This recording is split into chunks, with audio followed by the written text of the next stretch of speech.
back to the We Was Banking podcast. I'm your host, Brandon. I'm your other host, Chanel. And we are back for episode 5 of season 3 of Industry called Love and War. Indeed. We're And here. before we get into this episode, just remember that we are streaming on Apple Podcasts and Spotify or anywhere you get your podcast app. If you do listen to us by those platforms, please leave us a 5-star review. If you do, we'll read it on the show. You can also subscribe to us on YouTube at We Was Watching Pod on YouTube. Go to the channel and like and subscribe our videos there. We're actually streaming live on YouTube right now as we speak. And you can also email the show at wewasdragonspod@gmail.com and tell us what you think about the show. Give us a theory, any feedback on the show, and we'll read that email on the show as well. We had a really good week last week for the show. Like, it made me very excited to see a lot of people are listening to the show. We charted on Apple Podcasts in the top 20 for all TV shows, TV review podcasts, TV and film podcasts. So that was really exciting to see. It made us really happy. And we got a lot of feedback this week. So first, I'll start with the poll. So we had a poll last week on episode 4, Rishi's Epic Crash Out.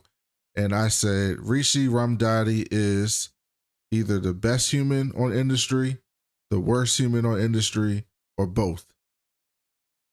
28% people said he's the best human on Industry. I really need to know who y'all are. 28% of people said he's the worst human on Industry, and 42% of people said both, which is exactly what he is, the best and the worst on the show. So that was our poll from last week. We try to do a poll each week for those of you who listen on Spotify. So if you're listening on Spotify right now for this episode, go and vote in the poll and let us know what you think about the question for this week, because the question for this week is going to be really obvious once we get to the end of this episode. We also got 2 emails last week. The first email was from Mbasa, and they said, "Hey guys, hope this email finds you well. Been following you guys since she's been reviewing Succession. Just wanted to show you some love and support. So excited to be listening to you again because I've been looking for people who are watching Industry. Also, the comparisons of the show with Succession and Euphoria just doesn't make sense. The vibes are completely different. Anyway, I hope you guys are doing well. Shout out to the growth. I hear y'all on YouTube. That's great." Thank you so much for the email. Thank you for listening. And thank you for being here since we've been doing Succession. So we really appreciate that. We also got an email from Lisa, and it said, "Hi, Brandon and Chanel. I'm loving your Industry podcast. Great job. As a lawyer in Wisconsin who loves Premier League football, I can answer 2 of your questions," because we had a couple of questions last week. Administration is the UK version of bankruptcy insolvency proceedings. And Mo Salah is the star forward of Liverpool Football Club. Because I said, why did they call the Arab dude, who we found out this week is Ali? Why did Rishi call him Mo Salah? Yeah, we should have looked that up. Mo Salah is the star forward of the Liverpool Football Club. He's a superstar, scores a lot of goals, and he's Egyptian. Since the guy spoke in Egyptian Arabic, that's why he called him that. P.S. Don't know who that guy is or what he's about. He seems cool yet mysterious. Well, we found out who he is this week. So that was actually pretty cool. So, Lisa, thank you. Thank you for that feedback. And we definitely appreciate anybody answering questions for all the nonsense that we talk about on the show that we don't know about and enlightening us, because that's what we're here for. We give our instinct, but we don't know everything. And so a lot of y'all know some shit that we don't know. So we appreciate that. We also got 3 reviews on Apple Podcasts this week. So we got a lot of feedback this week. We had a 5-star review from Lisa. I don't know if it's the same Lisa or a different Lisa. Don't know. The title of the review is "Great Coverage of Industry. Great podcast. You capture the dark humor and repulsiveness of the Industry characters while still showing the great stories and characters they do love. Great balance of summary and commentary." Thank you, Lisa, for the review. We try to do that, so we appreciate that feedback. We got another review from Gilly from the Block, who says, "I love these blokes," stealing Chanel's word. "No one in my circle is watching Industry. It's a shame. That is a fucking shame. So I'm very glad I stumbled upon these recaps discussions. I appreciate how the host takes are insightful and nuanced without being grandiose." Chanel's a little grandiose. It feels like I'm chatting with a friend. Thanks for the content. And when it's ad free and there's no paywall, you can't really complain about the audio. I appreciate That that, part, but I don't like sounding bad. So I actually went and bought a new right. microphone last week. So y'all should be hearing me I hope you sounding can a tell whole the lot difference better. already. Yeah, you Yeah, should be now it's gonna be sounding. my mic that needs to get upgraded. No, Chanel always sounds great. My mic should be a lot better. I spent like Mhm. an hour in OBS setting up filters and stuff so I sound good. So please do give me that feedback, preferably in a podcast, in the email though, just because it doesn't. I don't want our reviews to look bad. So send me the email and let me know if I'm sounding better. But I already had an expensive ass microphone. I just bought a second expensive ass microphone, so it better be That's sounding crazy. good at this point.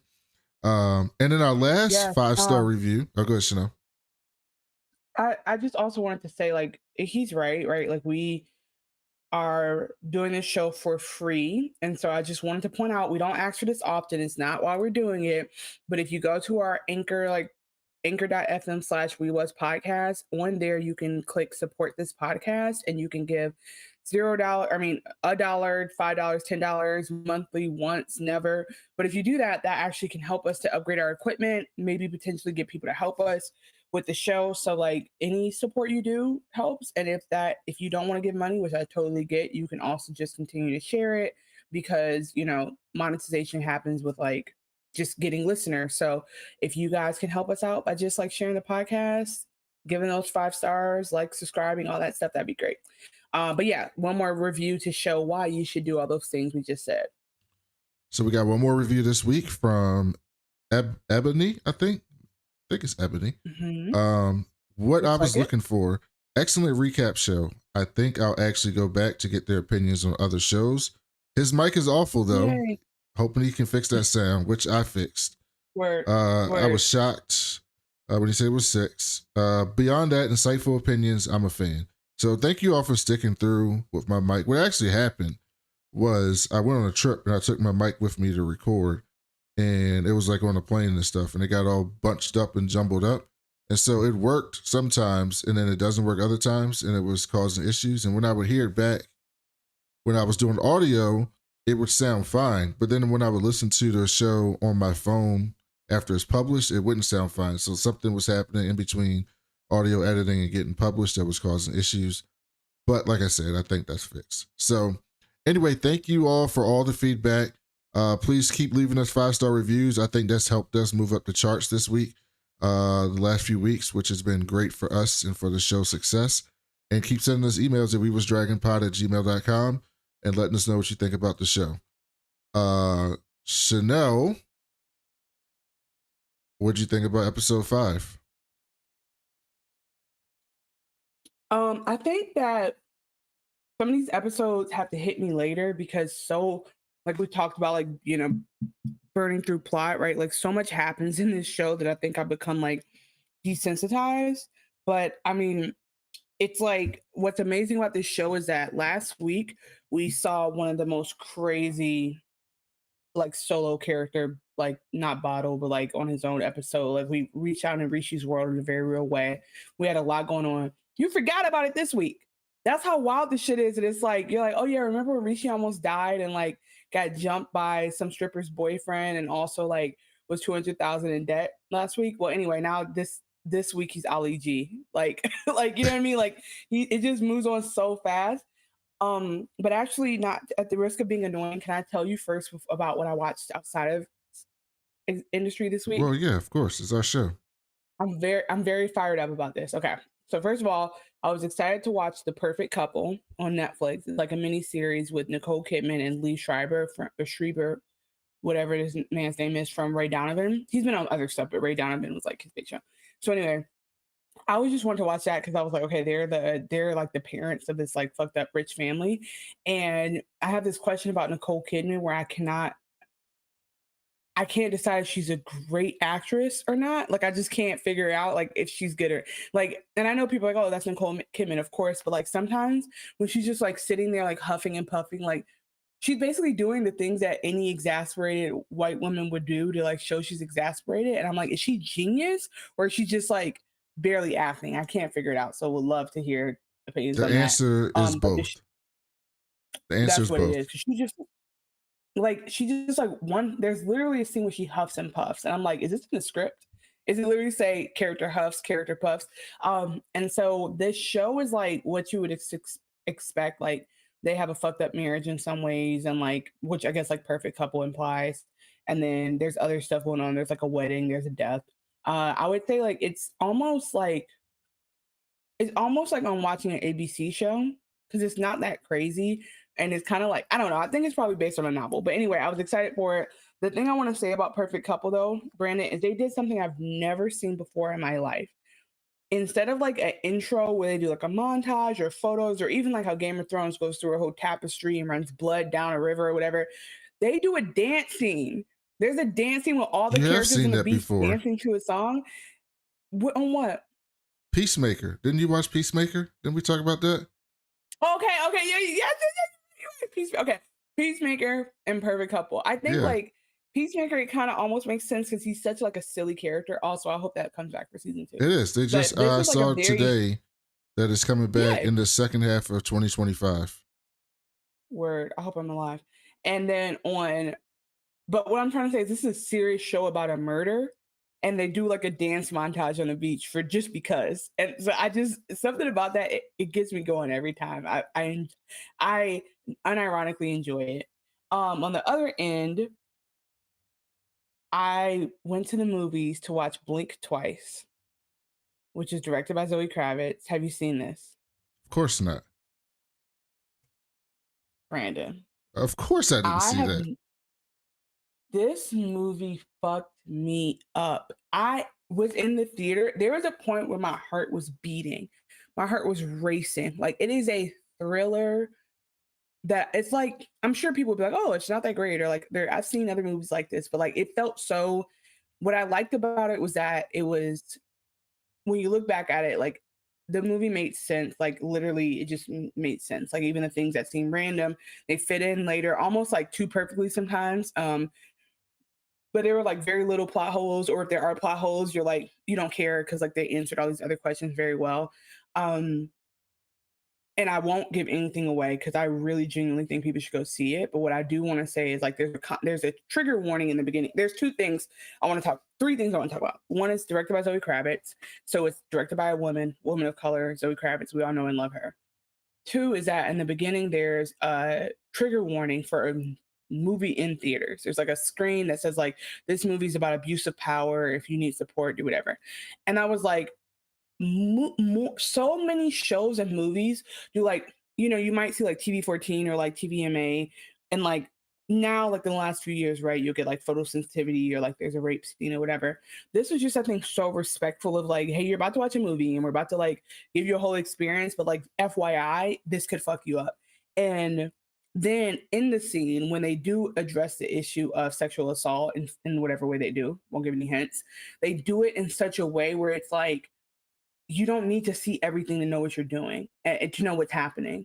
And I was like, that is the value of having like a woman make a movie, like not a girly romance movie, right? Like a regular ass, good ass movie is just directed by a woman in a way that does not make you feel like they're trying to get like shock value out of you or like, or show you women. Like basically they let the women act so that you didn't have to see something like really terrible like it was terrible. You knew it was terrible. I felt it was terrible. It implied it was terrible. I felt like it was happening even though I wasn't seeing it. And so I guess what I'm just trying to say is it reiterated for me like the value of diversity in directing, because I think so many things we take for granted, like even how boobs are shown in TV, right? Like, we joke all the time about how HBO started showing more penis, gratuitous penis, and like those little things actually matter because I should be able to watch a movie about something terrible happening to women without having to like relive that whole thing. And not that I should have to I should have to watch a movie about that just if it's happening. So anyway, please go see Blink Twice. And the last thing I want to say about it is like I am obsessed with Channing Tatum because you got him being this billionaire person, but looking so good, and then you have him being Gambit and making me laugh, and I'm just like, he is flavor of the week. So that's a new segment I'm going to start, which is telling you what man is a flavor of the week this week. That is Channing Tatum. Please go watch the movie and tell me what you think. You can tweet me at Chanel Creating, and you can Tweet Brandon to tell him anything else at that cool black nerd with no A or C in black. Okay, that was my movie corner. Well, the thing is, like, we having representation in directing, particularly black women, is great. But I don't necessarily know if that is what you described is a byproduct of that. I just think that's a good storytelling tool. Like if you go back to like the 60s, right? Alfred Hitchcock made those movies, right? Them scary movies. And in his scary movies, I mean, obviously, I don't know Alfred Hitchcock's politics, but it was a white man in the 60s. So I can imagine what his politics were or were They not. were bad. They were bad. And he didn't show that shit. Not because they couldn't show that shit. It was just that it was gratuitous, like you said. It can make it very gratuitous to show. I mean, if I always had the belief that like if it's a true story or a documentary and people understand going into it, then I can understand why somebody would want to show certain scenes. But when it's fiction and you're telling your own story, it's a choice if you decide to put those things in your film. And then how you show them is your artistic skill. But like Alfred Hitchcock would cut away and you would just hear it, right? You would just hear what's happening. And then your mind, and in a way, and what his thing was, your mind can make something much worse than what I can show you on screen, right? So like if I'm trying to scare you, your mind can create this thing to make it much worse, right? And so you can use it in that way, or how you described it. You know what's happening in that scene. You don't have to see it to relive it, right? You can visualize it in your head. You can apply whatever you want to apply to it, and depending on how it's shot, it'll still come across great. So I love to hear that.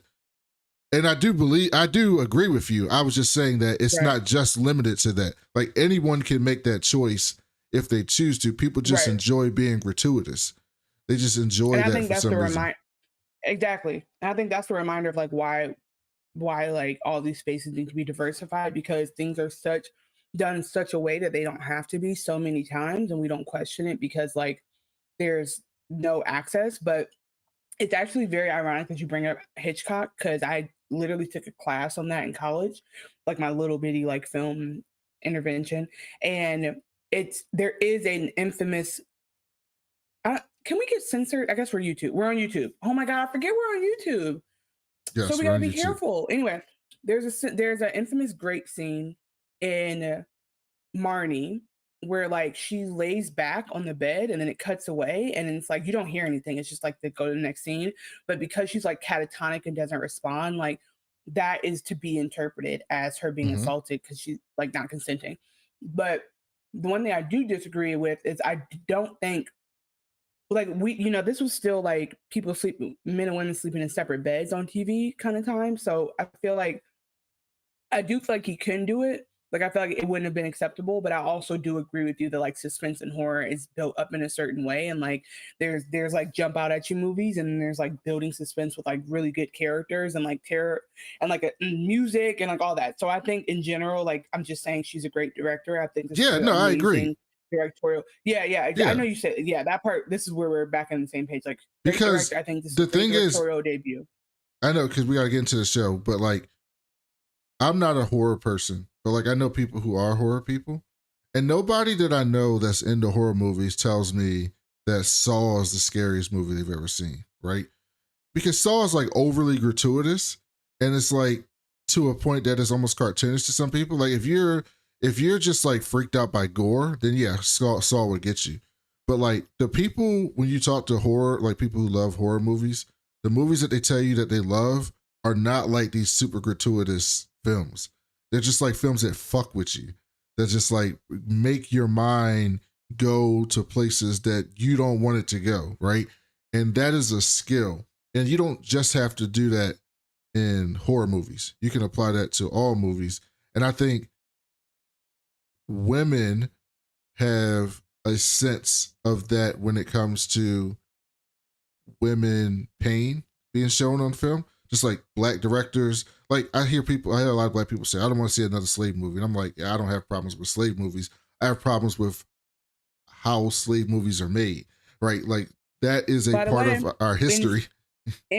enslavement, because we call our ancestors slaves, and that's like such a thing that we all Enslavement, yeah. adopt, but like they were not slaves, they were people. They were people who were enslaved. Okay, sorry. Yeah, I And agree like, with you. I think that like yeah. all these stories can be told differently. I just want to bring it back though to the most important part, which is Channing Tatum. Why is He he the is most so important fine. part? He is so fine. And He like, looks okay, like so Randy go Orton. back to so people know he looks like a fine Randy Orton. He just looks good in this movie. But okay, so there's like I was watching because like sometimes clips will pop up and I'll just go watch them just to giggle. And so I watched again like that tripping scene in 21 Jump Street where he's like listening to like house music and dancing and like on a candy island while Jonah Hill has like a bad trip in hell. Have you ever seen that scene? Absolutely not. Okay. Well, that's young Channing Tatum dancing and being silly. And then you go to Gambit, you go to, whoo, I'm about to make never myself here. You go to that. You go to him just being a fucking fool, but also being very good at his Cajun. And I think he was good at his Cajun in Deadpool versus Wolverine. And then you have him being a sociopath in this movie. And the way that they made him look so good and so inviting. And like it is just terrifying what this movie is really talking, because this movie is talking about a lot of stuff and it's actually funny underneath all of it. But like it just made me be like, I need to talk to my therapist about the fact that I knew he was a bad guy at a point in the movie. And I was still like, I want to kiss this man. I would kiss him as he's doing the bad things. And I was like, what is wrong with me? So anyway, You're I Yasmin. know he's taken. He's taken, but if you look like Channing Tatum, DM me. I have a question for you. Yes, you're Yasmin. You're the Yasmin of terrible rich people I in can't. real life. I can't believe that is fighting words. Those are that is really really mean of you to say. That's what you just Let's get said. into the show. So speaking Let's of get into the Yasmin, show. I think perfect segue. Yeah, exactly. episode 5, Love and War, was another. This show is the best show on television right now to me, and it's one of the best shows of the year. The Emmys just happened, and Shogun won 1,000 Emmys because it was the best show on television last year, which Chanel still doesn't watch. But Shogun was fantastic. And they're getting a season 2, which I didn't think they were because the book ended. But Industry is becoming one of my favorite shows of the year. We still got a few more coming this year, which we're going to review on this show. Particularly, I'm really excited about Silo season 2. But this episode, I actually know what she thought, but this episode I thought was very, it was very similar to last week's episode while being completely different, right? Because this was, I mean, it wasn't 100% a Rob episode, but it was like very, like 90% a Rob episode. And it took us through this character. And this character, we talk about this show Burning Plot, but this character went through almost a season's worth of like thoughts and character changes and personality changes to the point that we're supposed to believe by the end of this episode he's like a new man because of everything that he went through, right? And so we'll get into everything that happened. And we actually have some very early scenes to play this week. So I'm going to switch over for those of you watching live to the viewer. So because we got some screens early. So let's get into this. So we start off in the flat and we get a workout montage of Rob. And Chanel is probably like, Rob is really hot. Because, you know, she likes the white man. No. It's Channing Tatum specifically. Sure. And I think it's just because Gambit really primed me for a Channing Tatum moment. Let's be clear. Also, we found out that my boy Rob on Industry is going to be playing Harvey Dent in Joker 2 next month, which is interesting. That's weird because Rob really truly looks 16 to me. So it's just hard to think about like, oh yeah, that's what he's doing. Okay, got it. And then the news is in the background talking about there was a £2 billion payout for Lumi by the I was about to say by the federal government. Yeah, they had to bail them out. They had to bail them out to like the big three. Yeah, they had to bail them out. And people are mad at Henry Musk and they're mad at Pierpoint. And there's going to be a hearing today to discuss all these things that's been happening. And then you And so, Rob. sorry, real quick. If you haven't watched anything, if you're just coming in with us right now, like this whole season is about this startup, like that was supposed to be a solar energy for everyone, cheap, affordable. So the government was in on it to make it accessible. But like the founder, Musk, that we're gonna talk about, played by Kit Harington, was always had like a parachute ready to eject if his startup didn't go well, and it didn't go well, and he made a bunch of money while a bunch of people was like power prices skyrocketed. And then like earlier Lisa said administration, like now they're in administration, meaning that they are in trouble and like going in front of what Brandon called last week, like they're basically going in front of um their like Congress, I guess Parliament. Parliament or whatever the fuck. Yeah. Yeah, but a select Yeah. committee, like a subcommittee of Parliament. Yes. Yeah.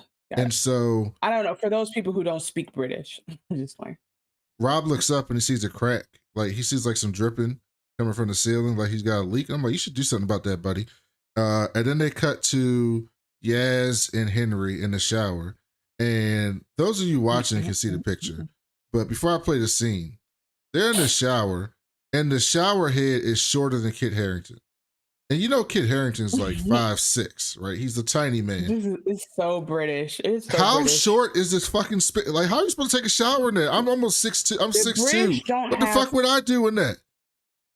Old British shit is like built so crazy. He's 5'8", by the way, but old British shit is like, yeah, okay. I remember reading about like how in the UK, like people would have to do a whole new thing in their showers because like you know, like a lot of American like old school grandma had a tub and not a shower. Like when people started installing showers, they installed them correctly. In the UK, it's like they just can't, it's just not set up for it. So I don't know what this is or where they're at or why it's a baby shower. And so then we get this insane scene because this show just wants to keep giving us insane television scenes between between Henry and Yaz in the shower. Bob, feeling about the select committee? I can't believe they're sending someone so junior. It's a total dereliction of duty on Pierpoint's part. Yes, borderline abusive at this point. I don't know. He's bullshitting already right off the rip. He knows, we'll get to it, but he knows what he's finna do at this select committee, and he's just gaslighting Yaz for whatever reason. Why he's doing it. Oh, well, it doesn't sit well with me. I'm gonna make it right.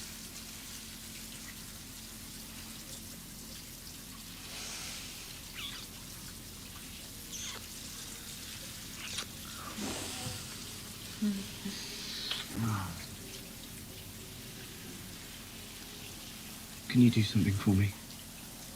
Can you be vulnerable with me if I'm vulnerable with you? Okay. Okay, Now, pause. Because it's okay to say those words. It's not necessarily okay to say those words in advance of like introducing a sexual kink that like actually no, it's okay to say those words. It's okay to say those words to introduce a sexual kink, but it is like because of all the other context, it is so manipulative to be like, hey, I'm actually helping you by telling you about this thing I'm into. And therefore, like, you should be glad that I'm letting you do what I'm about to ask you to do because I could just not tell you what's really going on with me. And it's like, yes, to an extent, but also like, you're asking someone to do something with their body that like they need time to think about or like feel like you don't need to put an emotional element to like your kink so that people feel guilty if they are not supportive of your kink, which is different than like not supporting you. You know what I'm saying? Like I don't know. This is he's such a douchebag. He's such a posh cunt. Oh my god, YouTube. Sorry, I forgot. We gotta stop going on YouTube because I'm gonna curse. You can curse, but I mean we ain't getting paid yet. Can you relieve yourself on me?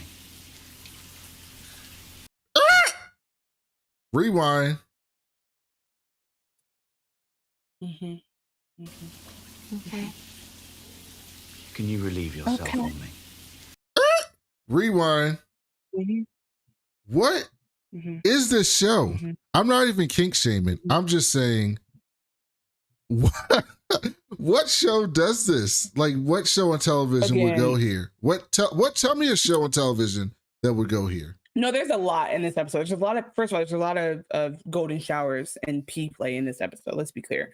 But I think that what show yeah, I think we've talked before. I know like the person before Lisa in the email said that I said that like we're comparing shows where she doesn't see comparisons.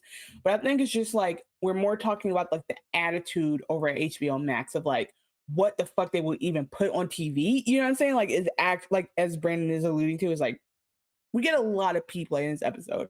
And so if we remember like earlier in the season, it was like rumored that he likes to pay people to pee on him, and she's like, ugh, whatever. And then like she peed in the bathroom in front of him to like kind of tease him. Um, but yeah, like I know there's symbolism behind this, but it does feel a little bit like they're like, let's just do some weird shit. We are definitely in a different time, and I appreciate it greatly because Yeah, yeah. Our they show parents some did not wild have shit on this TV in the past, like, Mhm, but mhm. they Yeah, even not had like not like crazy this. shit on HBO, like real sex and all that crazy shit, Mhm. and And that was somehow not as crazy as this. they didn't have golden showers on there. They did not I'm have gonna golden tell you this showers. 'cause I used to be, and please, like, if you are out there and you understand where I'm coming from, like, I'm gonna be vulnerable for a second. I was definitely one of those kids, like pre AOL, who would like sneak and try to watch real sex. And Yes, 100%. remember those core memories, they still weren't showing you full on penetration. Like it was No, like they were giving you a little bit, but it was still like very in a weird, it was kind of demure. And so it's like again, like you said, we're in a crazy time period because seeing him pee on her was like just a Sunday night. It was a Sunday, the Lord's night. It was the Lord's night. it was And a we Sunday watched before this 10. girl. It wasn't even 10 o'clock. 6 p.m. on the West Coast. Yeah, this is wild. Can you relieve yourself on me? What? What the fuck are you talking about? I love that response. What are you talking Fair, about? fair, Although I think fair. she's bullshitting a little bit because she knew he was So into she doesn't this. want him to know. Yeah, she doesn't want him to know that she knew he was into it. I'm not a pervert. It's like an intimacy That's the thing. part that scares me. Why do you keep saying that? Well, okay, so I'll defend Henry Musk a little bit here. I think if I said that to just a regular person, I think it would be reasonable for someone to think that I'm a pervert. So I think he has some shame about his own kink that he's he's doing a prerequisite Yeah. out to say like that. I don't think I'm a pervert. It's just what I'm into, essentially.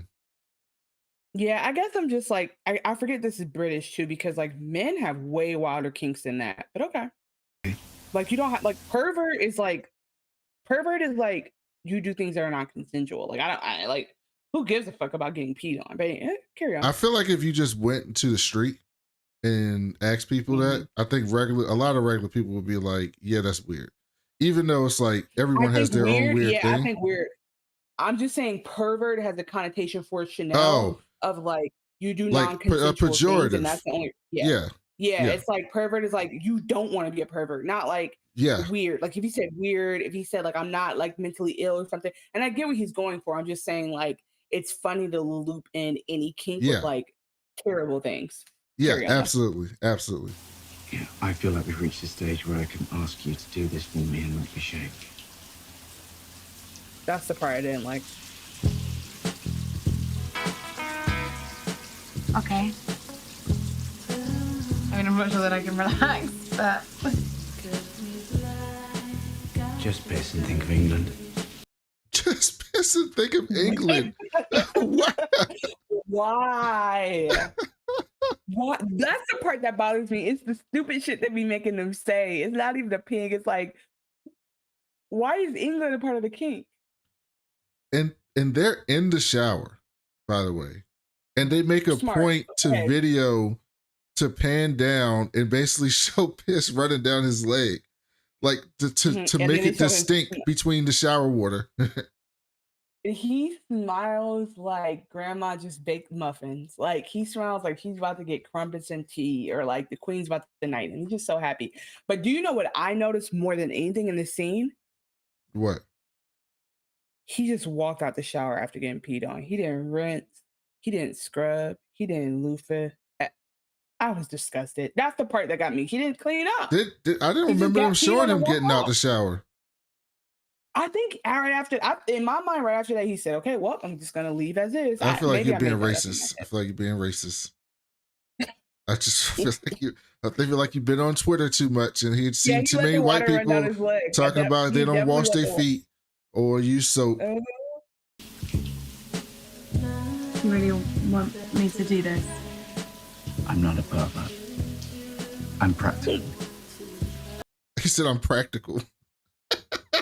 Please get out my face. This is the one Please get out situation my face. where I get to control my helplessness.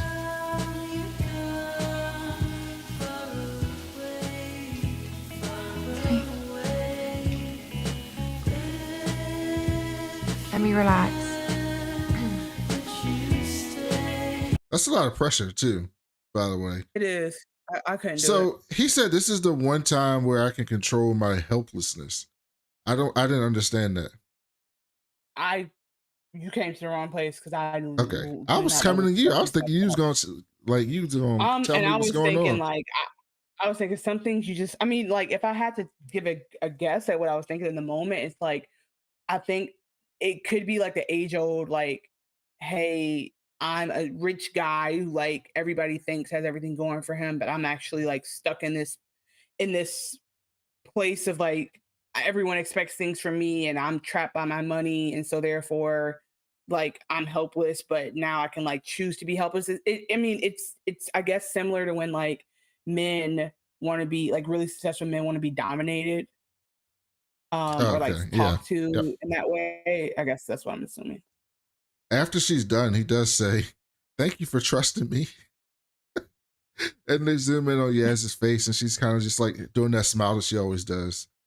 And so then they Yeah, cut you the can't peer tell if point. she actually like you can't tell how she feels about it, but I think that my interpretation at that moment was like she's actually like does feel like they got closer because he made Yes. it seem like this was like very big for him. So they're peer point, and they're having a children's investment trust charity day where a lot of the people on the floor were dressed up as different costumes. They had cheerleader They have costumes. kids on the floor. By the way, they have kids on the floor. There's no change in how people are acting or working, by the way. No, Like I didn't Rishi's put still this in my doing notes, but at one point Rishi was on the mic talking about porno and in the punani. In the punani. correct. He just says whatever. That's why I'm like, Rishi hasn't changed. Rishi made his 18 million profit and said, fire me if you want to. But Crazy. they had all types of costumes. They had cheerleader costumes. They had Ghostbusters. Rishi was dressed as Ali G. Sweet Pea was dressed as Ginger Spice, I think. I think that's supposed to be Ginger Spice. No, I think she was somebody specific. No, I think she was some. What was Sweet Pea's called? Eric was some kind of And wizard then, of some sort. no, Eric was somebody from like Shakespeare. Oh, he's from Shakespeare. I thought he was like a wizard. And Yasmin just had on like a big ass Harvard sweater. I was like, I didn't know what that was. No, she was somebody. She was like, I feel like she was one of the women who like murdered their husband. That was what I was giving because that wig was something. You said, but it was a Harvard sweatshirt, right? Yeah, someone from an 80s movie, it looked like to me. Anyway, That's so definitely somebody whose husband. Go ahead, I'll look it up. they cut to Rob, and Rob was getting briefed for the hearing.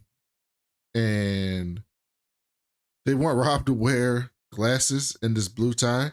And he's like, Tory Blue. Oh, she was Princess Diana. Oh, is that who she was? Yeah, that makes sense. That's what I was like, she's okay. Sorry, that's not a person who killed her husband. My bad. Let's look at you. Sully and the Dead. And so I was like, glasses do make you look smarter though. So that was smart. You do. And so they tell him to stick to the statement. Just always, if they ask you questions, just keep referring back to the statement. Oh, and he looks over. I'm sorry, I got it. Wait, hold on. Eric is Henry VIII. Oh, he was Henry VIII. Okay. And then Sweet Pea is Jerry Hollowell, who is somebody that British people would know. And they tell him, Oh, she might be Ginger Spice. You could be right. Sorry. I'm done. I thought she was Ginger Spice. And She so might be right. Rob, because I was like, there's got to be somebody that Sweet Pea would know from her like being a kid. But even then, like she's probably what in That's her what Jerry. yeah. That's So- what Jerry Hollowell is. I just Jerry Hollowell, and I didn't know. I only know. The Oh, one that's with the Ginger black Spice. That's her real Sorry. name. Yeah. Sorry. Oh, I see, only we know so about the black stupid. one. Somebody's gonna write in and be like, "Y'all are fucking morons." We're Black Americans, bro. We're learning as we go. And they tell him, Rob looks over and he goes, "Are you my lawyer or are you Pierpoint's lawyer?" And I was like, "That's a great fucking He question." goes up until the point where they coincide. Both interests are your interests and mine. He's like, fuck all that. You are literally clearly not here for me. Like Robert just knows, like they're baiting. Robert knows that they're putting him on the end of the stick and making him walk the plank. He's like, bro, you're using me as bait, and he knows it. But like, and then he says something like, what if I said no? And they're like, be for real, Robert. Eric like, gives be him a fucking pep for talk real. about being a company man. He's like, "You're a company man, right? Exactly. A company man would show up and show out for the company." And so, Rob Right. is I'm still saying in the this space where implication is like the implication is like you already know, like we may or may not fuck you over, but if you don't do this, you're definitely getting fucked over. So he really doesn't have any agency at all.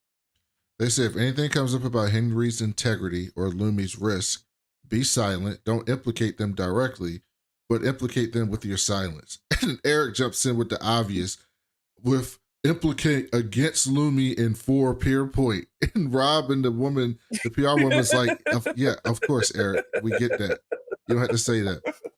I mean, And- he's worried though. I think that's Eric's way of showing he cares, because he's like trying to give him as much advice. Because this is also the man Eric almost fired on the day that he found his girlfriend dead. So I think that's Eric's way of being like, I got your back, Rob. Which No, he doesn't. Eric don't have his back. Eric's throwing him under the bus. I'm just saying that's his way of doing it. That's his way Oh. of showing, like, I'm here to help, and he's not there to help, but he's. Oh, I in the see. room I to see what help. you're saying. I see what you're saying.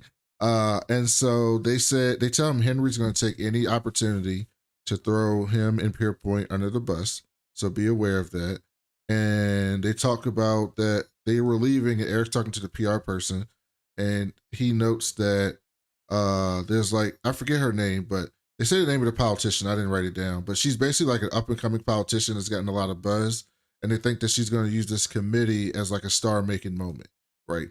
And so then the PR lady asks Eric, "What do the higher ups think?" And Eric says they're disowning it, and they wanted to put it all at Lumi's feet. And she asks, "Well, why didn't you just go in and shut this shit down? Like, you were kind of the face of this. You could have ended this shit."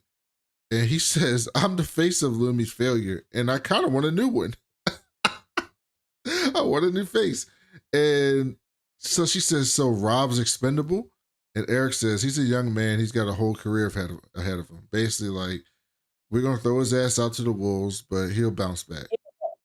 Yeah, like, well, she, the way you said it was too nice. She's like, I'm just double checking. We're on the same page, right? Rob's getting the fuck out of here. Like, and he's like, yeah, like they don't. Eric doesn't want to say it straight up, but she's literally like, I don't know him from a can of paint. Like, he's out of here. Like, that's who we're putting up, just so I don't go too far. Like, and he's like, yeah. Okay, do what you gotta do. So then she also says, "Before I go, we got this photographer here taking all these pictures for the Children's Trust charity day. Can we get Yasmin off the floor? I don't really need this associated with Charles Anati." And and Eric is basically like, yeah, I'll take care of that. And so they cut to Anraj. He says, "Look at me. I'm dressed as a generic Italian plumber." He's basically Mario. Oh, But he had dude, yeah, he had he's like so an N hat on. It didn't say M, it said N. I know he had an A. It was no, All right, it was A. an A for Anraj. Oh, was it? Was it an A for Anraj? Yeah, Okay. that's what I assumed. He's so cute. Actually, And this for Halloween, I did like 5 different costumes all week at school, and for one of them, I was Luigi, and I still think about it and laugh because I had the mustache on. It was like one of the funniest, stupidest things I've ever done. I wore that mustache all day. so then Sweet Pea is looking I for love it. someone senior to talk to. She runs up on Rishi, and Rishi wants to know And Rishi wants to know what did he say? What did he say? He said, "Does the carpet match the shades or the blinds or something like that?" Because she's got on like a ginger wig. She said, "Does the carpet match the drapes?" Like The drapes, yeah. When people ask, "Is your pubic hair the same color as your Yeah. head hair?" And she's like, "That's very nice of you, Rishi." And then she moves on to go talk to Yasmin.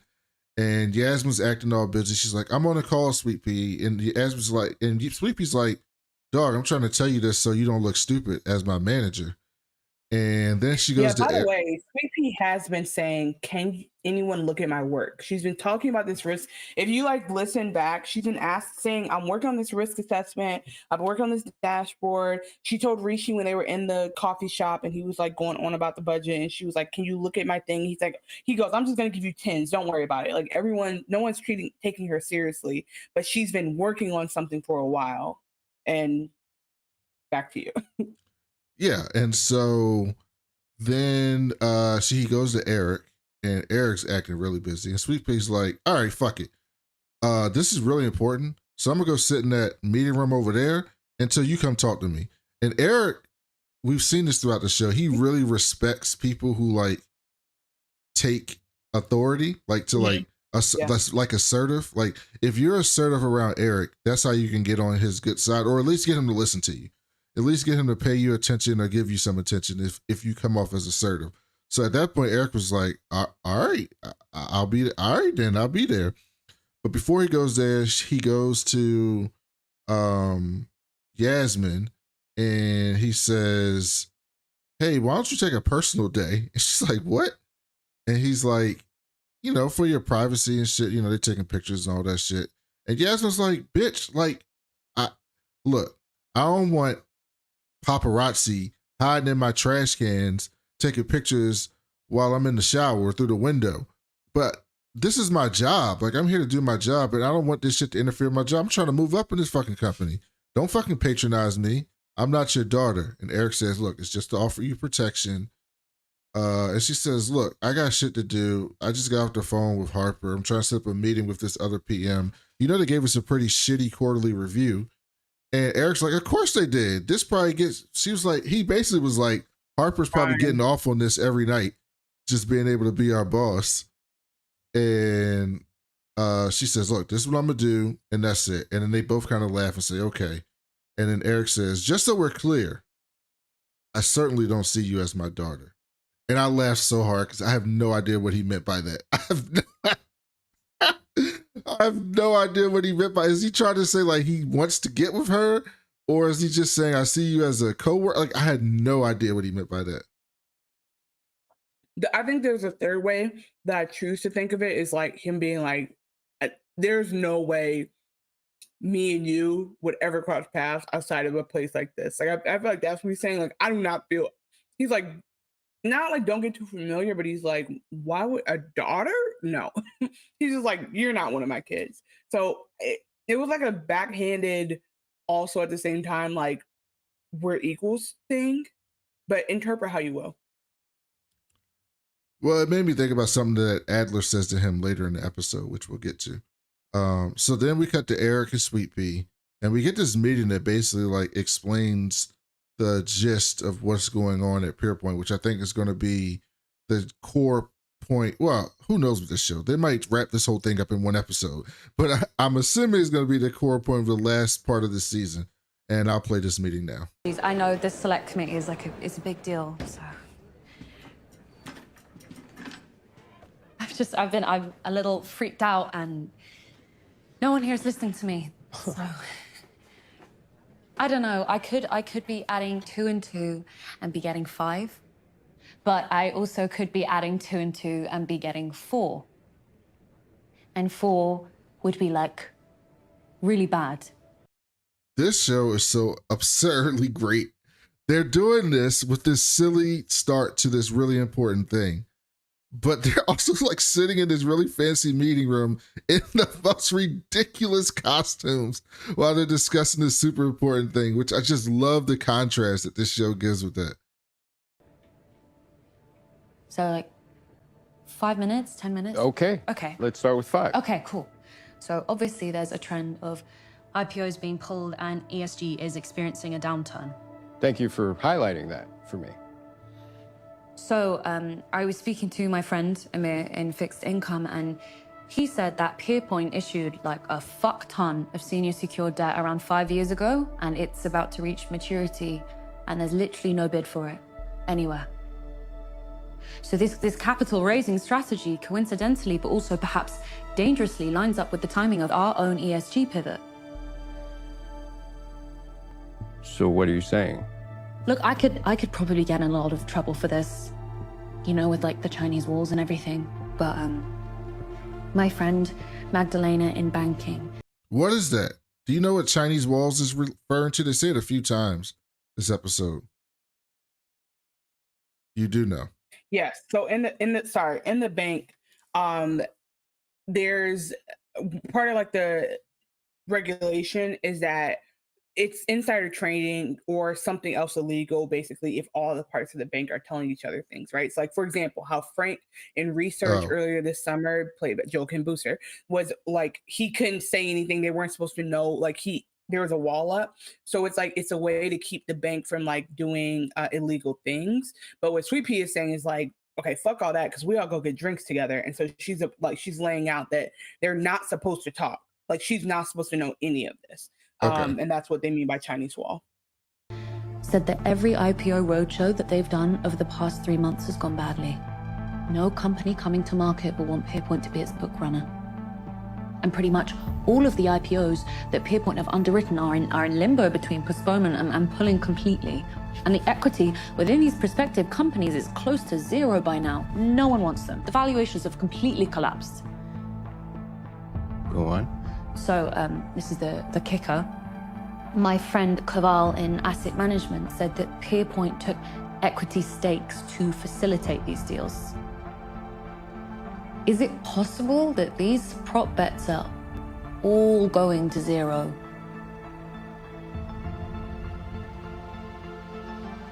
So what you're saying is 2 + 2 = fucked. Well, yeah. yeah. Okay. Sweet Pea, this is what we're going to do about this. The way you gleaned this information is potentially a regulatory issue, a confidentiality issue, and a disciplinary issue. I think it's best for you and whoever you concocted this little conspiracy with that you all go back to your desks and do your fucking jobs. That was pretty intense. Sweet Pea is basically saying that Pierpoint is about to have a crisis and that their balance sheets are not on the up and up. And this shit is all going to come to a head at some point. Yeah, I feel like it tied together a lot. Like, I agree with you that if this could be 30 minutes of the next episode, they'd be done with it, or it could be like the rest of the season. But like, you know, when you think back, Adler told him to get rid of somebody. Everybody across the board is getting rid of an MD or somebody that matters, right? And we thought it was like a training exercise, but maybe it is like financial bleeding. And then again, at the very, very beginning of the episode, the season, they talked about these ESG. They were getting into ESG investing because they wanted to be like a part of these. Like, when you're investing, there's funds that that your money is allowed to be invested in, and like there's incentives to being a part of like the investing for good groups. I don't know what those incentives are, but they are.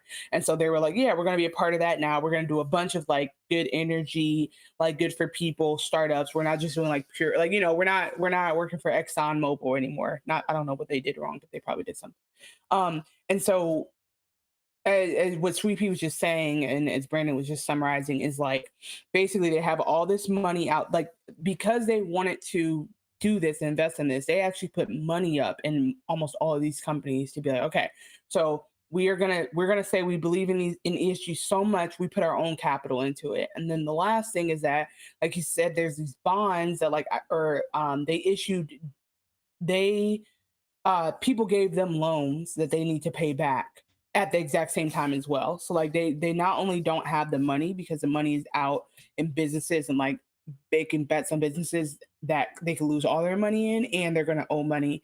And the way that Eric immediately was like, "Man, fuck off, you're stupid, go back to work," is how I knew she was right. Because Yeah, he because immediately was like, he immediately said, "Oh, why the fuck would you waste my time with this? Go away." And I was like, "Oh, he shook," yeah, because then he he immediately tried to calls discourage Adler. her from doing it immediately. Yep, he knows. He And knows he it's calls not good. and Adler says, "What's up?" He goes, "Are you in England?" And he says, "I just landed." And he says, "Come to the office. We need to talk." And he was like, "Ain't you supposed to be like worried about this select committee? This can't possibly be more important than that." And then Eric was like, "Well, come talk to me and you tell me, because it sure sounds like it is to me." And so then we get to the select committee, and Rob is in the bathroom and he's vomiting because he's so nervous about the hearing. And then they cut into the actual hearing, and then you see Katie walk in, and the camera cuts and focuses on her. And I was like, okay, what's going on here with Katie? Because they wouldn't have just showed her like this for no reason at all. And so Rob starts reading the statement, and they cut to like Yasmin watching on her phone and other people watching. So everybody's kind of watching this hearing, and Rob is very nervous. She starts asking Rob questions about, why are we here? And he won't answer. He's like, the reason why we're here is because Pierpoint overvalued Lumi. And the lawyer writes a note to him, like, stick to the statement. So he keeps trying to just go back to the statement. And then they had like the other politicians that were like the conservatives, pro-business people, and they were like attacking this woman for like attacking Rob, like clearly taking like the banking business, pro-business side. And she starts like going to like the personal relationship that Rob had with Henry. And she says, yeah, they said that you were, she said there was an accusation made by a female Lumi employee against Henry. And then the camera cuts to Katie, and I was like, oh shit, what did she say? Oh, Like, what was he doing to Katie? yep. I mean, because remember, like, there's stuff we didn't see off camera that they referenced, but like, remember that weird moment where he was like, tell me it's okay. And she's like, what the fuck?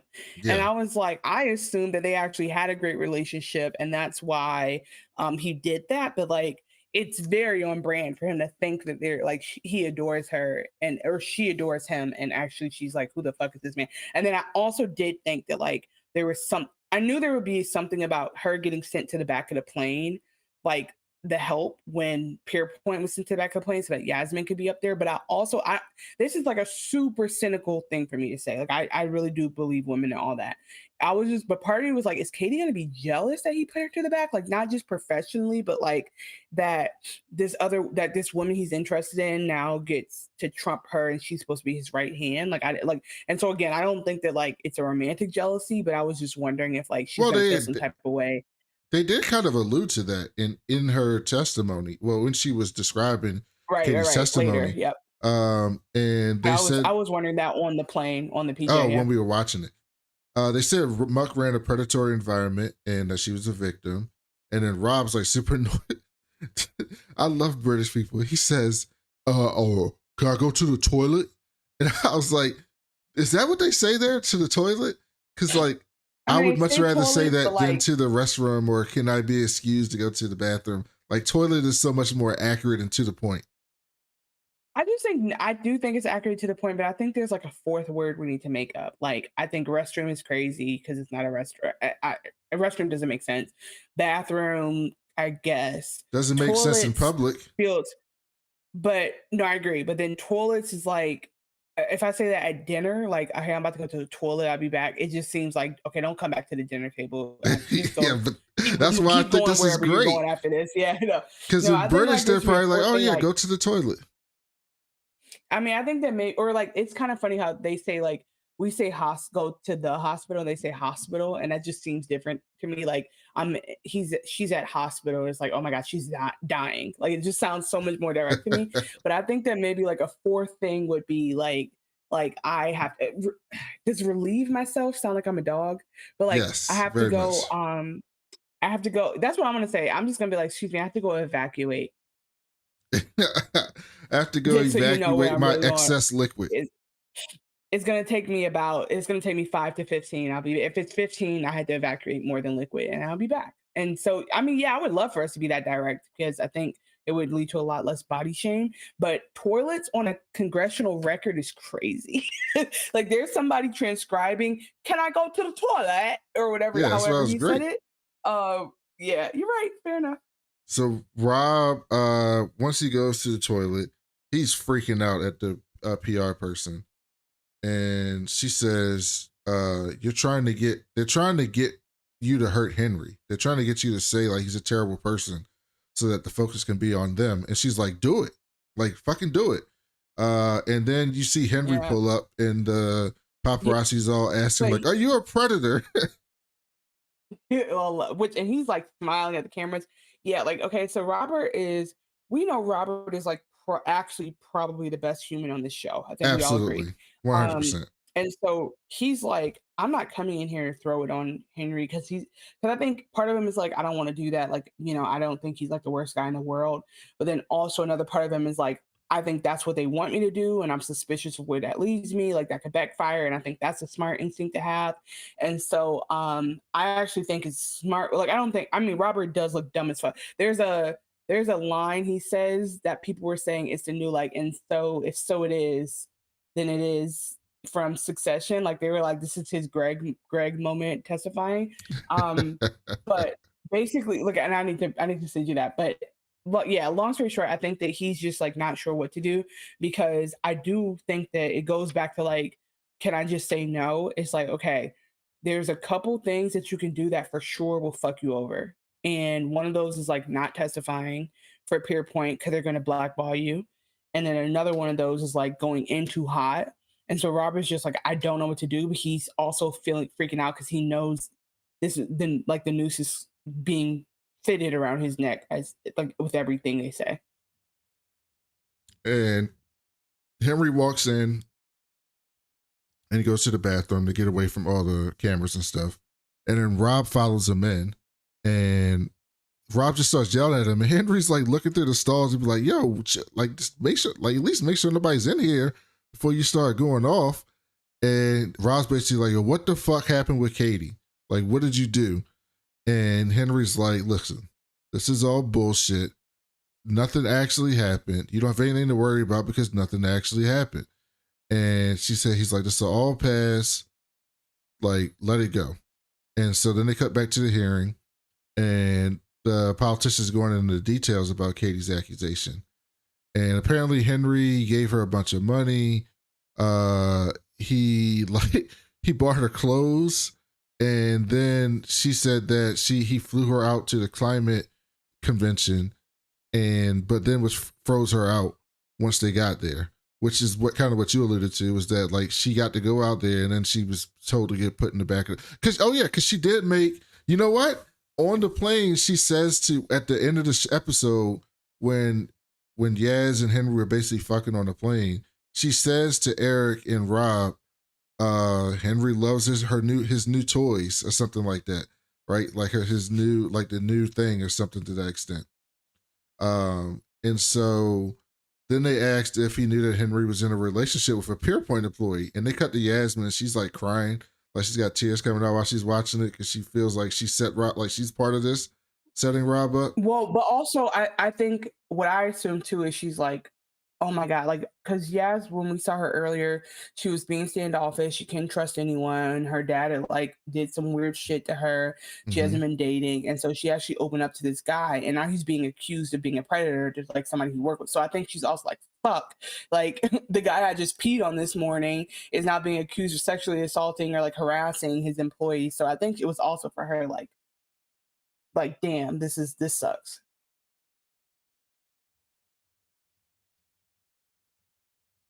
And so then hold on, I lost track. Then Henry. Yeah, Yasmin's crying about. Oh yeah, like, in Yasmin's stalls, crying. getting emotional. So now Henry. Then they cut to Henry talking. Oh, before that, he says, or was this later? Hold on, give me a second. I want to make sure I didn't skip over this thing. Okay, yeah, I'll get to it later. So then they cut to Henry. She says to Rob, she says to Rob, the politician, she says, you don't have to protect him. It seems like somebody from Lumi says you were his lap boy or something like that, a lap dog. And it seems like your Pierpoint's lap dog, and they just sent you out to hang you out. I actually feel sorry for you. And I was like, God damn. And so then they show Henry talking to the lady in the hearing, and Henry says he was given a public service. He was trying to disrupt a monopolistic industry, and the little guy failed. And they got the Katie, and she had the best side eye of all time. And then the politician lady was like, dog, was that what happened when you didn't pay attention to the natural gas pricing? Or was it when we found out that less than 5% of your power was coming from renewable energy? You greenwashed this shit. So I was like, they was bullshit the whole time. And then he said, listen, I made some mistakes, and that's why I'm here, to admit some of the things that I did wrong. And I'll respond to that here in public. And anything in my private life, I will respond to in private as to protect the people who made the accusation. And then Katie just gets up and leaves like, this fucking asshole. And she walks out the fucking room. And she says there should have been, the politician lady says this should have been a criminal investigation. These people are predators. They're fucking over all these people. I got all these stories from people in England. And then Henry immediately does what they told Rob he was going to do. And he says, well, actually, the IPO stuff, that was all Pierpoint. They overvalue me. They're the predators in this shit. You need to come at them. Threw them completely under the bus. So after this, they take another recess, and Rob confronts the PR person, and he's like, why are y'all fucking me? Like, what? He's like screaming at her. And she says, because you're fuckable on a company level. It's like she had to make that distinction clear. And yeah, I mean, and I think he, like, again, he knew it, he was feeling it, he was worried about it. And then you weren't surprised at all that Henry just straight up put Pierpoint under the bus. Absolutely not. Of course, that's what he was going to do. I mean, I don't think Robert expected him to do it the way he literally was like, yep, this is a part of my statements to say fuck Pierpoint. And I think it's just so funny because if you think about, like, this is why he is actually a criminal. And I think that if this is implying that like a lot of other bailouts have been based on, like, I think a lot of CEOs who get bailed out do make it seem like, oopsies, like I'm just a baby. I didn't know I was running into this. Like, I was running Chrysler into the ground, right? Like, people don't know that. But I think that if this is anything to be like what real life is, he had his golden parachute always ready, not to be confused with golden shower. He always knew he was going to get out. He knew what he would do and what the script was. He lied about the finances. He lied about his surgery. He lied about, I'm just kidding. I was trying to think of what are all the things that Kendrick said he lied about. So he like had all these things lined up to where it's like he was bullshit from the very beginning, like you just said. And I think that realization is kind of crazy because you're like, no. Like, he really tried, right? But then you're like, no, he literally lied about everything.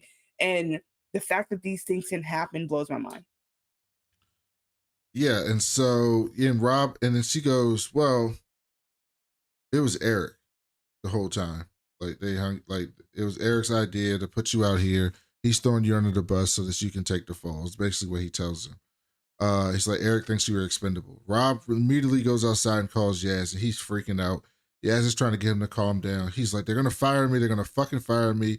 Eric set me up. He's hanging me out to dry. I'm done. And Yasmin was like, maybe getting away from these people is not a bad thing. And I don't know if she was saying that to help him, or I think she was, because I think they do really care about each other. So I think she was just basically like, these people aren't good for you. Like, maybe it's a good idea for you to get out of here. Exactly. I think it's like the reluctant of like, if you do get cut loose, maybe like it was for the best. But I don't think I don't know if Yasmin would feel that way about herself, but maybe she's like, save yourself. You're actually a good one. I don't know if that's what she means, but maybe.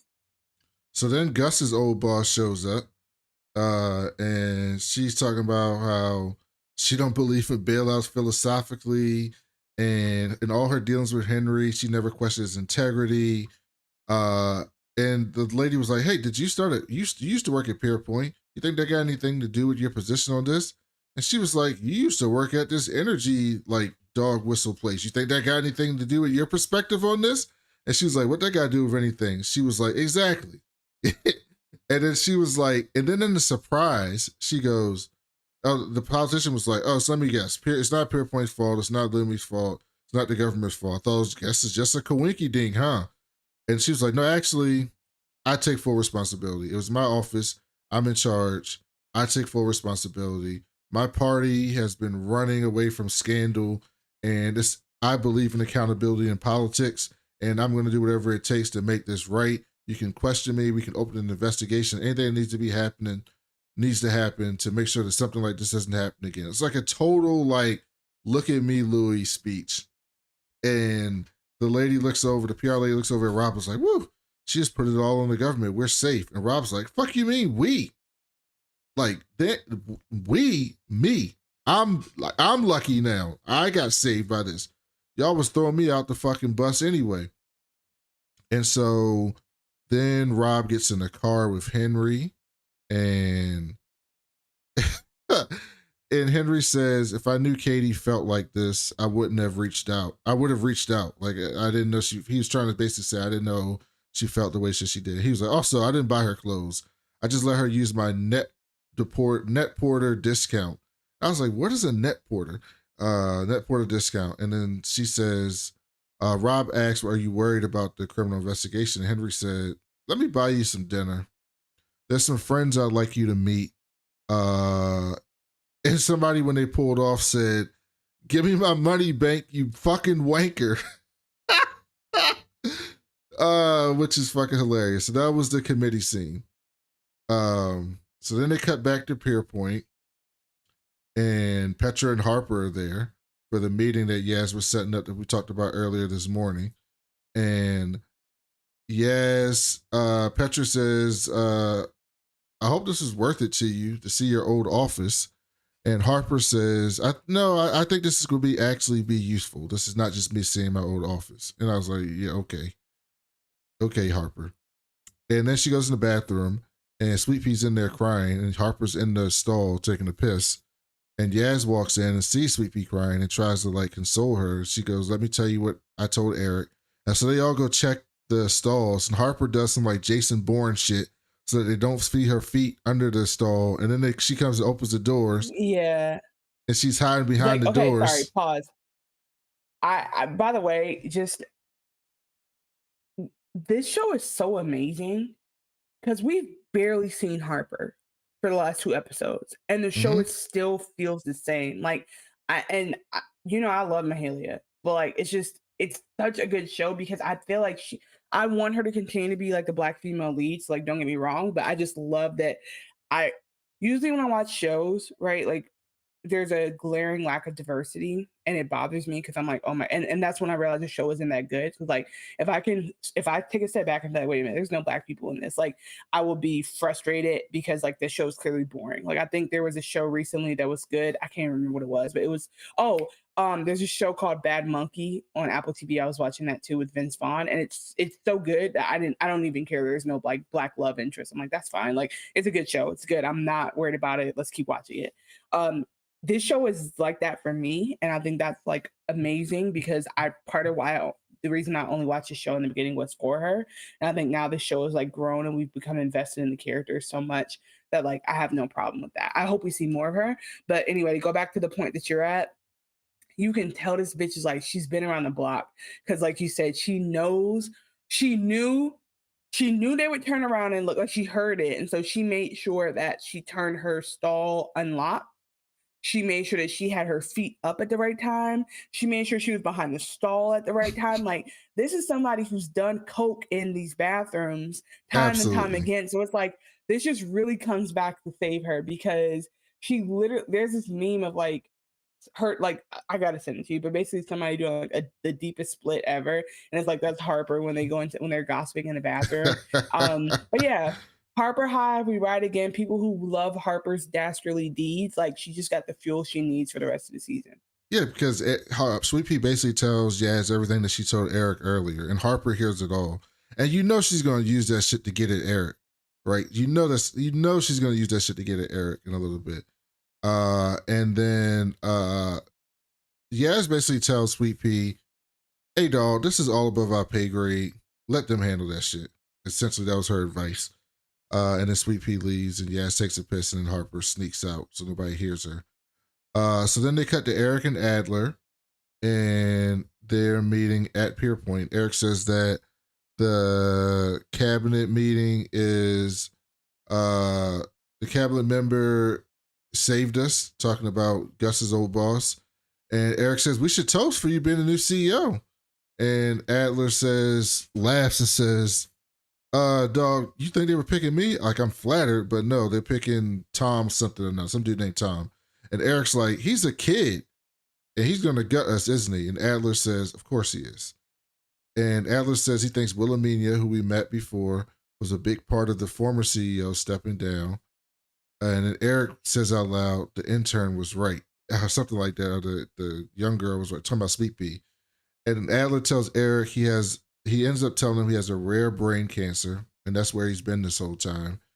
And he goes, how long? He goes, years, modern medicine. And then Eric says, I really admired your hair. And then Adler says, you know, it's this weird thing. You got Death versus Vanity, and somehow Vanity won. And he said he didn't want people in the office to think something was wrong. So he flew to Switzerland for an experimental treatment. And Eric says, he gets on a tangent. Adler says, well, how about you? How's your daughters? And Eric says, you know, I used to look at all these young, successful women and see the potential of what my daughters could become. And then Adler says, so now, he says, and now all you want to do is come all over young, successful women. And I was like, that's exactly how Eric has been acting recently. That's exactly how he's been acting. And then Eric he needed Adler because like Rishi is technically his peer and Rishi is like on a different type of time. So Adler is like weirdly like on Eric's pace in terms of like, hey, we're both old farts who are trying to figure this shit out. And like, it's weird to humanize, like they're still humans, but like it's weird seeing people who like, when I think people are that far gone in like the corporate ladder and the corporate structure, that like they're not real people anymore, but like they really still are these guys. Like Adler dealing with his cancer like that is like really actually like emotional in a weird way, because you're like, damn, you don't even think about these people who seem like subhuman because they just like push through and work hard and don't take any shit, like actually still die. I know it sounds weird, but like that was kind of it was. I did not expect that at all of like why he had been missing. No, absolutely. And so then Eric starts crying and Adler says, who are you crying for? I know you're not crying for me. And then Adler says, remember, we grew up in this bank together. We're lifers. We made that trade because we know the soul is, and we're prepared to fight for it. The next few weeks are going to be a fight. So basically, they're basically like, we're not getting cut up in this shit. We're gonna figure this shit out. And so then they cut to the meeting where Henry took Rob to, and we see my man Otto. Who I love, and I got this scene. Some pre-prandial martinis to lube up the conversation. 2, 3 out, and a glass of Runar for our absent guest. Wait, someone else joining us? Just a Perrier for me. I thought Dan was a little unsophisticated how she went for the jugular in there. I had a similar grilling from our current Foreign Secretary during the Leveson inquiry. He's in your pocket now, isn't he, Naughty? You did hack Hugh Grant's phone, no? I'm not rising to that. I love how rich and terrible these white men are. It's so great. This is so great. It takes a certain person to not wilt under those lights. You did well. Yeah, your friend Harper realized the sell side is where the fertile minds go to die. She's doing rather well with my money. It's time for you to have the same realization, Rob. Well, if it is... So now we know that Harper is doing well. Like Leviathan Alpha is doing that thing. I actually never doubted that. But by the way, one thing I want to point out is like going back to, and I don't know why it's so hard for me to accept criticism. I really don't. Like, it's okay to criticize the show and disagree with us. It's healthy. But going back to this idea that like our comparisons of these shows are wrong, this is so Succession coded, but in British language. Like, it's just rich assholes sitting around, like, recognizing that they are assholes and that they actually have way too much power and way too much money and just reveling in it. Like, that's why it reminds us of Succession, because it's like a whole different set of people, but the exact same attitude and the exact same, like literal, like, annoyance with how most human beings in the world are affected by their actions and their whims. So I'm like, that's what makes this show so compelling, is like you're like, you either see the have-nots working their way up to be like this, or you have people like this who've just been rich and white for so long that they're like, they don't even hide it. And like you said, I do love it in a weird way, but this right here was like, even I wasn't skeptical enough to like expect what's about to happen. Isn't our future prime minister? And here comes sudden the black lady, Gus's old boss. After that entire speech that she was basically like, I'm not corrupt and I'm standing up for what's right and I'll take blame for what happened. And then she just shows up with these horrible people and you're like, oh, that was a whole fucking act this entire time. Fuck me. Mwah. And Rob's face is us. Like, you can't see this if you're watching or if you're listening, but if you go back and rewatch this scene, Rob's looking around like, this world is so fucked up. He's basically like, nothing is real. It's so fucked. Like, he's like coming to his realization that nothing's real. Yeah, for sure. By the way, if you are wanting to see our faces, go to youtube.com/@WeWasPodcast, because that's the best way for you to see us. Like and subscribe. Well done in there. This is purportedly the worst day of my career. I've just had to let my entire private office go. Where's the Blanc de Blanc? Oh, as if by magic. Just giving a nod to James and the news team on tomorrow's headline. Aurora, do you prefer Third Way or New Hope for the sub? You know best, Alexander. After that disastrous... They're already planning the headline that's going to go out to everybody to frame this. This is so fucking insane. budget, they had to put a centrist in as Chancellor, but we'll have him out by the election. The job's yours to lose. What about the criminal proceedings? Oh, I had a word with the Attorney General. It's in his in tray. He'll look at it, then it'll be in someone else's in tray. This is so fucked up. This is so fucked up. And I love how they're just playing like this classical music. The way they shot this is like they shot it as like, this is just normal shit that happens with these types of people. Like, we playing that classical music, having some expensive ass scotch, and just hanging around, bullshitting about what this is finna be. Oh, and if the press come knocking, ask something that'll use up oxygen, like, can a woman have a penis? Oh, Well, it looks like my uncle made some promises. Good to have him in your favor. Yeah, I am surprised you are such a bad bullshitter. Isn't that what the Oxford tutorial system's meant to teach us? We should have a toast, shouldn't we? To England? No. To friends. Old and, new. Friends. Old and new. Friends, old and new. Cheers. That's fucking insane. Like, that is that I don't even know how to describe that. I did not see that coming, but it was interesting, and I'm interested to see where they go with it. If we follow up on this, on her becoming prime minister, if we find any of that stuff out, we'll see how the show goes with that. They haven't announced the season 3 yet, but I can't imagine this not. I mean, season 4. But I can't imagine this not getting a season 4. Because we saw this weekend that this was the second most streamed show on HBO. And so I just feel like, I feel enmesh with the success of this show now because again, if you like haven't, we actually talked about it in the recap episode that isn't that may or may not ever be posted, but basically in that episode we talked about how like this is a show I've been mentioning to Brandon for like years, but he was waiting for it to come back before he binged it, and we did not know when it would come back, and then we timed this up and now we're here. And I like it because that means that Brandon has like a lot more energy and excitement about the show right now because he just like it's all so new.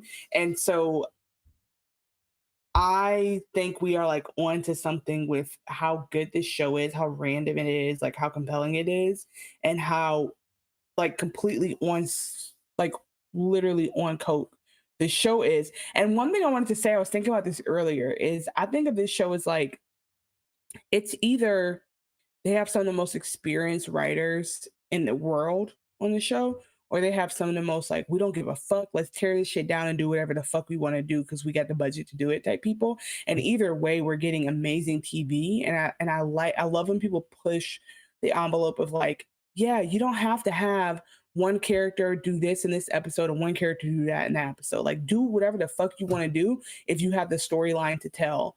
And I guess I would just say like, I don't know when this show ends or when this story ends, but I'd be interested to see like, I would love to be in the minds of the showrunners to be like, yo, do they know where Harper ends up? And like, is that when the show ends? Does the show end when Robert like goes to becomes a priest, goes to the priesthood? Does the show end when like Yaz was in jail for killing? Never mind.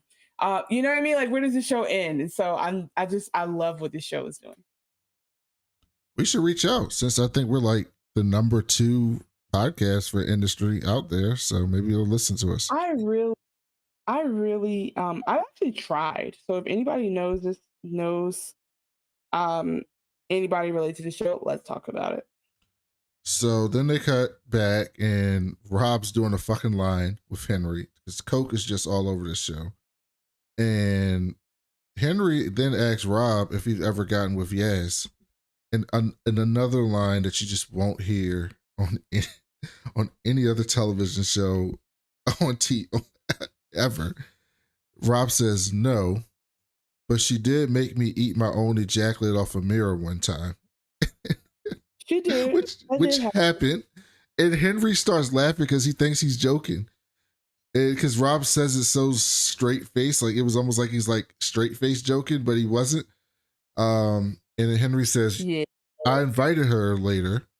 I invited her here. She'll be here later. And he says, I'm not a jealous man. I just don't want it to be awkward. And then Rob goes, no, we're great friends. And Henry says, she might be the one. And he's like, what do you mean? He's like, I think I'm in love with her. And then Rob says, he says she might be the bullet to take me out of the Great War. Yeah, the bullet to take me out of the Great War. That is exactly what he said. Absolutely. And I can't stand him. Rob says, I don't think you should tell her that. She's not in an emotional headspace to hear stuff like that. And then Henry goes, so you do love her. And then walks off. And so the next thing we see is Yaz here. And he goes, we need to talk. By the way, that's so crazy that like caring about a woman either means you love her or you have to want to fuck her. Like, it can't just be like, wow, you're her good friend. I'm glad she has you and she knows someone like you who cares about her well-being.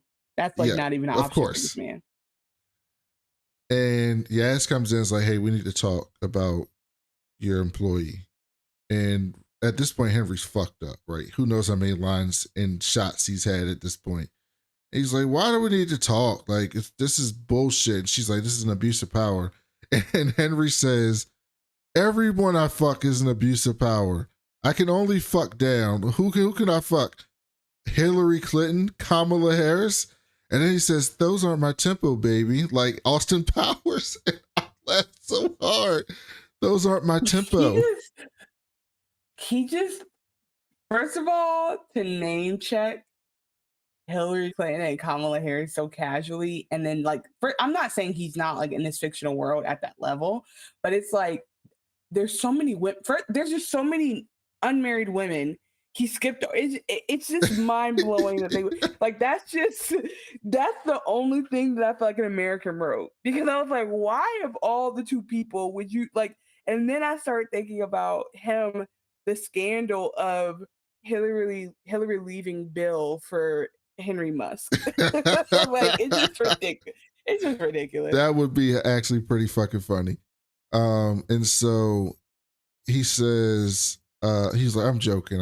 He goes, you're my everything. Like, you've been everything in the world to me. These last few weeks have been the greatest thing in the world. And then starts doing that smiling thing she does when people start to gas her up.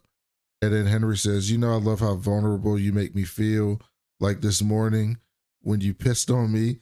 And then the dude, he says, you let another girl piss on you? And I was like, oh my God. And Yas flips the fuck out, flips the table over and storms off. And they cut to Otto, and Otto was like, basically like, she's like, stop. Like, you don't have to say this out loud. Like, she's like saying with her face, with her body language, like, I know what you're referring to. Like, please, like, don't. And he says it, he's not whispering. Like, he says it so everyone in the room knows. And like, even if it was this morning you kissed me softly, why the fuck are you yelling that across the room when your uncle and your cousin are in? Like, doesn't make sense. Exactly. And she storms off, and then Henry goes up to Rob, and he says to Rob, give it a good fucking nudge, because he knows he's about to go out there and talk to Yas. Excuse me. And then we get what I am calling the phone call from hell. Anything about this Lumi girl? No. Like, what am I doing involving myself with someone like him? Like, what is actually wrong with me? There's nothing wrong with So many fucked up fucking issues. I surround myself with these men. Like, I want them to want me. Why? I even wanted my dad to like me. Yeah, Vina. There's nothing wrong with wanting your dad to like you.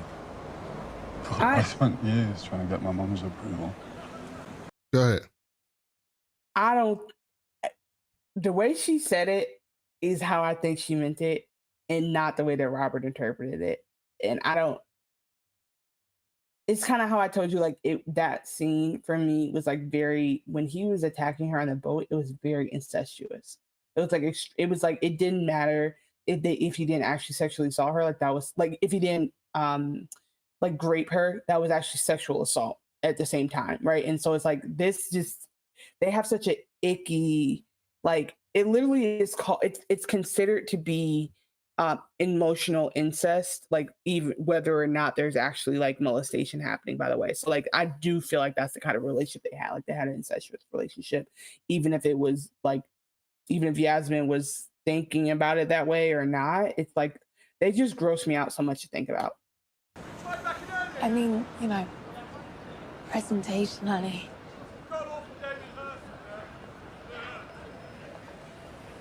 Why don't you just fall in love with me?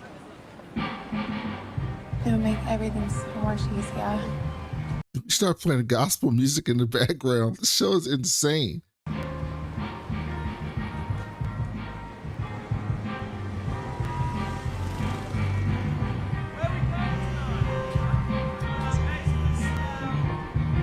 Hello?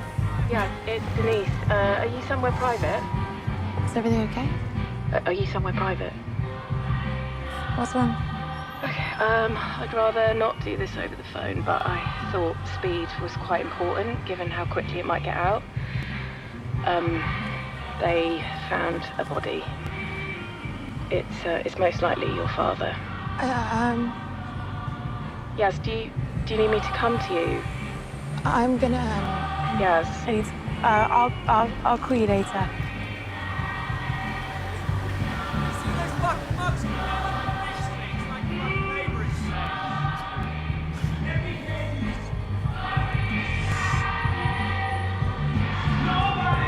Sorry, I can't.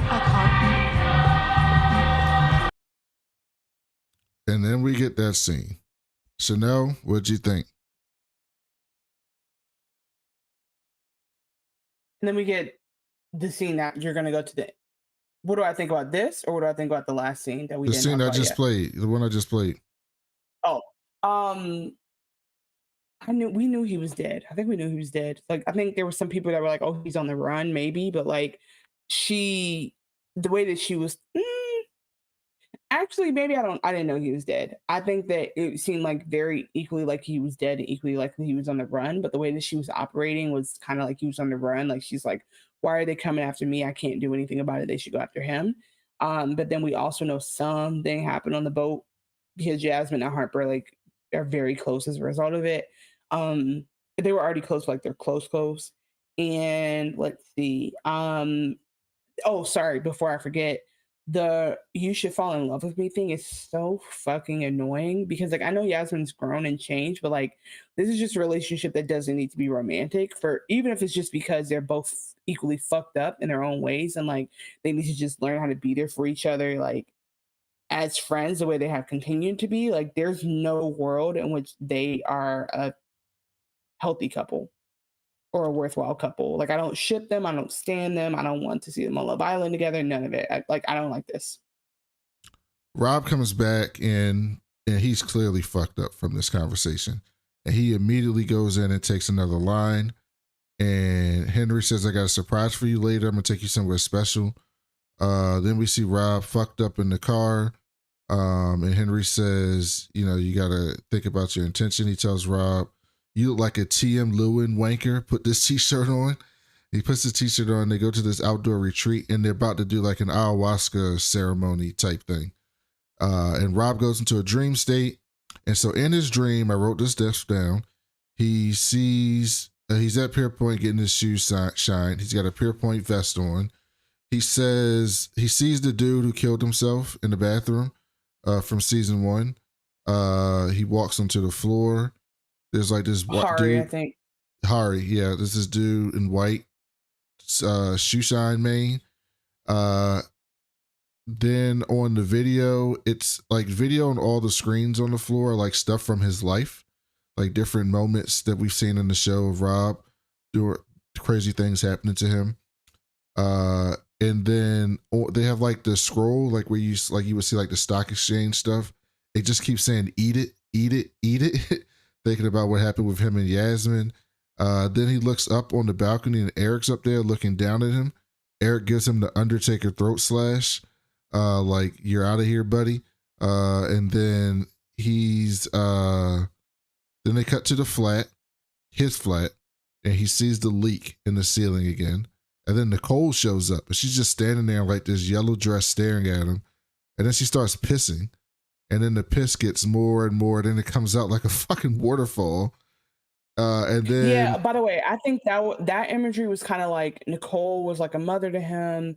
He talked earlier about his mom a little bit, like she's come up, or it becomes about his mom in a second, but like Nicole being a mother figure, I felt like it wasn't just pee. I felt like that was her water breaking as if she was like pregnant. Like that's what that felt like. Oh, okay. While this is happening, though, he's holding the necklace that Venetia gave him. And then he flashes back to her being dead. Then while she's pissing, Henry's behind him, laughing uproariously like the fucking Joker. Then they cut back to Pierpoint in his dream, and the baby's crying. He sees his mama on the big screen. Then he hears his daddy talking about his mama. His daddy saying that his mama loved her and loved him in her way. Hearing that makes him smile, and then he wakes up. That scene was kind of insane. Ayahuasca trip. So then you hear as again, quoting Kendrick, "Strip the ego down, go do ayahuasca." And I just want to say, like, when I was in Peru last year, earlier this year, I so badly wanted to do ayahuasca, and then I was like, wait a minute, I might die. Like it looks so terrifying, and you could end up on like either a great, amazing, like so enlightening trip, or as we see like in the camp, you're gonna throw up your entire guts. And I was like, either way, I don't want to do that. But I would love to hear from any listeners who have done ayahuasca, and like I've heard some people say that it's like the most soul cleansing experience ever, but I'm also like terrified. I told my wife I really wanted to do it. Like I really wanted to do like the guided shit. Yeah. Then he wakes up with the guide. Yeah. Henry is laughing maniacally. Henry says, "We got to find a way to monetize this." And then he says he's coming down hard from the high. He saw a monster. Tells Rob not to look in the mirror, which basically is like Henry looked in the mirror and saw that he's the worst person. Rob goes back to his flat, that looks right in the mirror and smiles, which is basically like, I'm a good person. Then the ceiling cracks from the leak that he saw earlier, and I was like, yeah, you probably should do something about that, buddy. That kind of makes him laugh. Yaz comes in.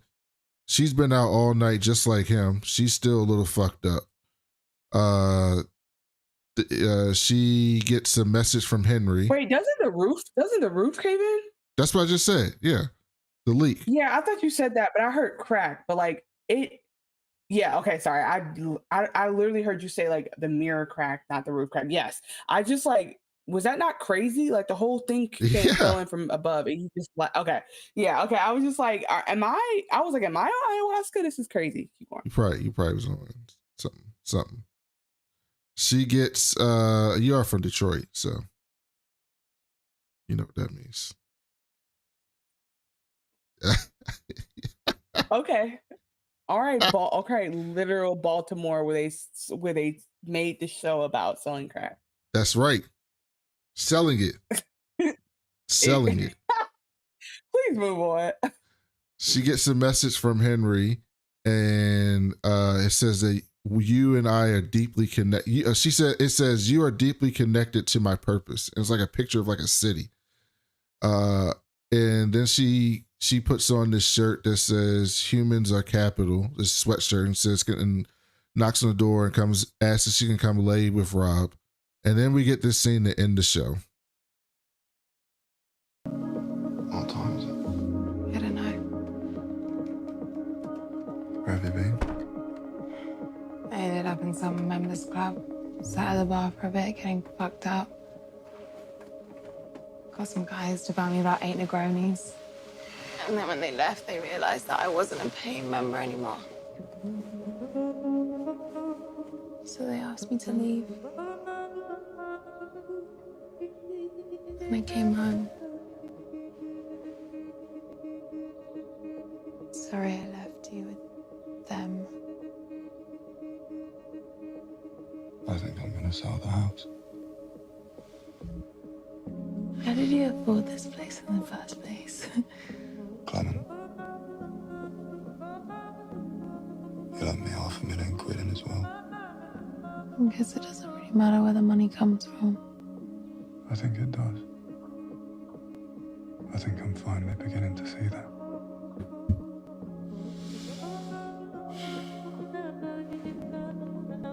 What am I gonna do if I lose my job?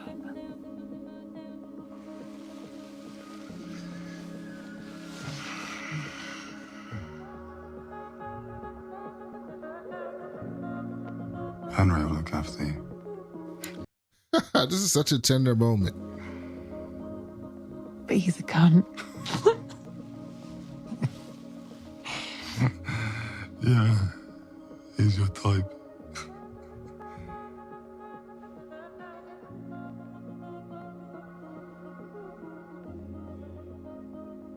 I guess he is.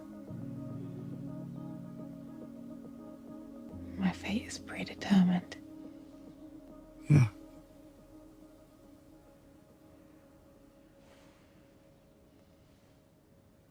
You're destined to marry your dad.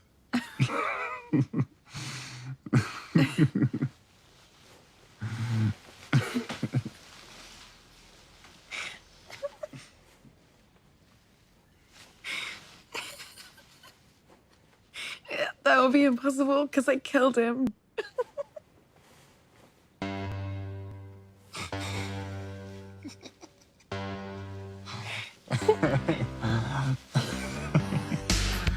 And that's the end. What, Chanel? What do you want? Well, okay. On one level, I was really engaged with Twitter this week, specifically because I was spamming about our podcast, and Industry HBO is trending right now. I don't know if that's just like on my shit or in general, but this is a cool time for industry. Anyway, there was a tweet that was like, one was earlier, was like, Robert is the last person who needs to do ayahuasca, which fair. And then another one was like, there's no way they're giving us this predictable as she killed her father thing. And so that's the only thing that made me skeptical about it. But I very much texted you to say I want my money, because even though we didn't bet on it, I felt like it was a bet that I was right that Harper and and Yasmin killed Charles Hanani. And I don't know what this means or what's happening. One thing I do think is like they're probably right. There's no way it's a black and white. Yep, they killed him. That's the end of the show. Like there's just no way. So I am genuinely excited to figure out what the fuck's gonna happen. Because does season 4 take place in a women's prison? You know what I'm saying? Like where are we going with it? I don't believe that she killed him. I just don't. I think that she killed him. Where do you think the joke? In your answer, tell me where you think the joke comes from. What joke? I can't marry him because I killed him. I think she killed him. I do think he's dead, and I think she killed him in the same way that Rob killed Nicole. There's just like, I think that I don't think it was like he was abusing them. Harper and Yaz teamed up and threw him overboard or killed him and got rid of the body. I think she's basically thinking that like she drove him to however he died, committing. I'm going to assume he unalived himself is my guess, is what happened. And I think she's basically like, I drove him to that. Is how I took it. Because she's acting, she hasn't acted this entire season as someone who killed someone. Neither has Harper. You're on mute.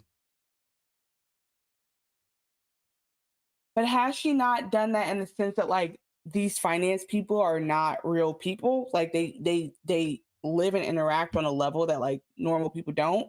And so like Robert discovered a dead body and went to work.